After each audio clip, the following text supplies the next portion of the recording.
Welcome to Wednesday's rundown video. This is Mike from WIC. Let's talk about the most awaited news of the day, the Federal Reserve's FOMC meeting. So today, after concluding the two-day June policy meeting, the committee left rates unchanged at the target range of 0% to 0.25%. The decision was widely expected by the market, though equities immediately sold off during this seasonally weaker period, as we've shown you yesterday in the off-the-chart segment. It appears that the Fed's outer year forecasts have become much more hawkish based on the dot plots, which we'll talk about in a little bit, that they released. One key part of this FOMC statement that reinforced this hawkish view was the commitment to increase their holdings of Treasury securities by at least $80 billion per month and of agency mortgage-backed securities by at least $40 billion per month until substantial further progress has been made toward the committee's maximum unemployment and price stability goals. The Fed also provides a dot chart which depicts where each Fed official believes the appropriate target range is by year end. In the review of the dot plot, we will show in just a second. It is here. So when you review this dot plot, you can see that 0 FOMC members anticipate a rate hike this year, so this is no news. Things get a bit more interesting when you look out over the next 2 years. When you look into 2022, you have now 5 members believe the appropriate interest rate should be from 0.25% to 0.5%. And that is 2 members more than what we saw with the March projection. Additionally, 2 members think there will be 2 rate hikes next year to the 0.5% to 0.75% range, up from being just 1 official expected this in March. So in total, you have 3 additional members expecting that there will be rate hikes in 2022 compared to the March meetings. The projections get much more dispersed in 2023. So you look out to the 2023 column. 2 members believe the target range should be 0.25 to 0.5. 3 members project the range should be 0.5 to 0.75. 3 more members think the range should increase to 0.75 to 1%. Another 3 see rates at 1 to 1.25%. And finally, 2 members see rates at 1.5 to 1.75%.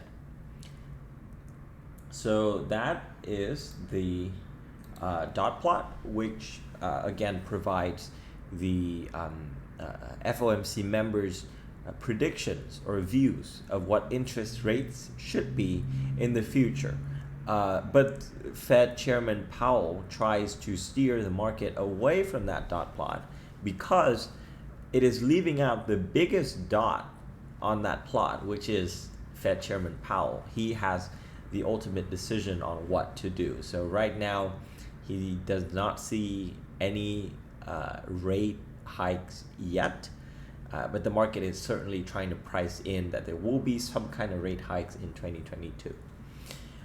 So that's about rate hikes. We'll move on to talking about Fed's economic projections. The committee increased its median projection for the change in 2021 real GDP to 7%, which is up from the 6.5% projection they had at the March meeting. The committee's outlook for 2022 was unchanged at 3.3%, but they did increase their forecast to 2023 to 2.4% from 2.2%. Regarding unemployment, the median projection for 2021 was unchanged at 4.5%. The median projection for 2022 ticked lower to 3.8% from 3.9%, while the 2023 median projection was unchanged at 3.5%. In terms of inflation, the Fed's median projection for 2021 is a little hotter now, sitting at 3.4%, up from 2.4% in March. Importantly, however, as we've discussed a couple days before, this is what you should be watching for. The Fed does not expect any change in inflation from their previous forecast for 2022 and 2023.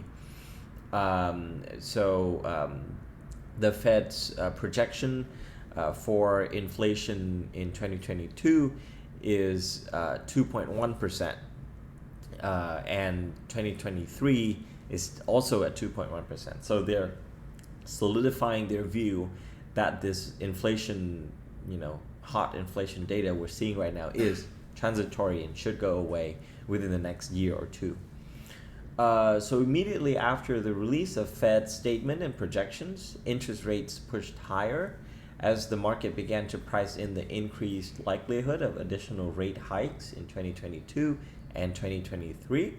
Most equities sold off as well, but many bank stocks, which were beaten down over the past few days due to weaker trading revenue forecasts and lower net interest income guidance, moved well out of their lows and rallied off the prospects of higher rates.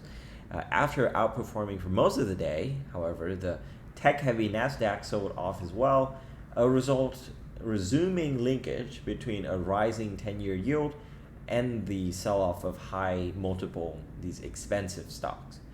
So with all of that, FOMC meetings, the Fed actions, what is the most important takeaway that we need to do? What do we do with stocks in our portfolio? And I would just give you the answer: we're not doing anything different. This news was actually not anything new to the market. If anything, I argue that the sell-off today comes from the seasonally weak pattern that we know towards the end of June. Again, I would remind you to go watch yesterday's video, the great off-the-chart segment for the past 22 out of 22 years. End of June is a weak time for the market.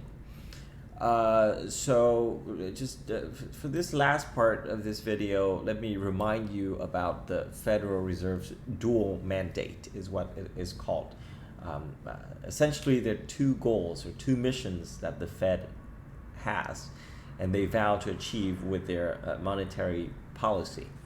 First, they want to achieve price stability, which the current consensus for them is 2% inflation. Second, they want to achieve maximum sustainable employment, which the current consensus for them is 4% unemployment. So let's talk where the statistics are. To the first point, in terms of inflation, we're not getting 2% inflation, we're getting 5% inflation. But again, as we've talked multiple times, this is transitory, it's temporary, and the market now seems to side with the Fed that some of this will be transitory. So yeah, that first part is taken care of. I think we're not fearing about that as much as we used to. The second point is more interesting, and this is something that the market is having some trouble grasping. We do see progress towards bringing back employment. However, the current unemployment rate, which as of May 2021 is 5.8%, still 1.8% higher than what the Fed wants. Again, they want 4% unemployment. And this is important to keep in mind, as Fed chairman states multiple times that they will not think about changing their actions until they get the real data. And I think real data here for them is not until when we see the unemployment rate being at 4% will the Federal Reserve change their monetary policy. And this is something that it's it's hard to think about because Powell is different from previous Fed chairmen. He wants, his goal is to get employment higher. He wants people to be employed. He wants inflation to run high so that people have higher wages. I see nothing wrong with that. And for that purpose, we believe this monetary policy will continue. And again, that's why we're not changing anything in our portfolio.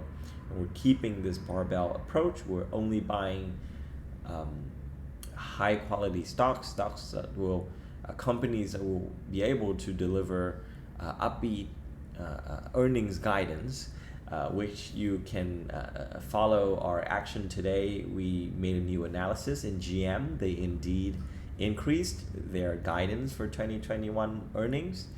That is the kind of stock that we want to own, and we have no problem buying on the dips. So please go read that if you haven't. And that's it for today. I'll see you tomorrow.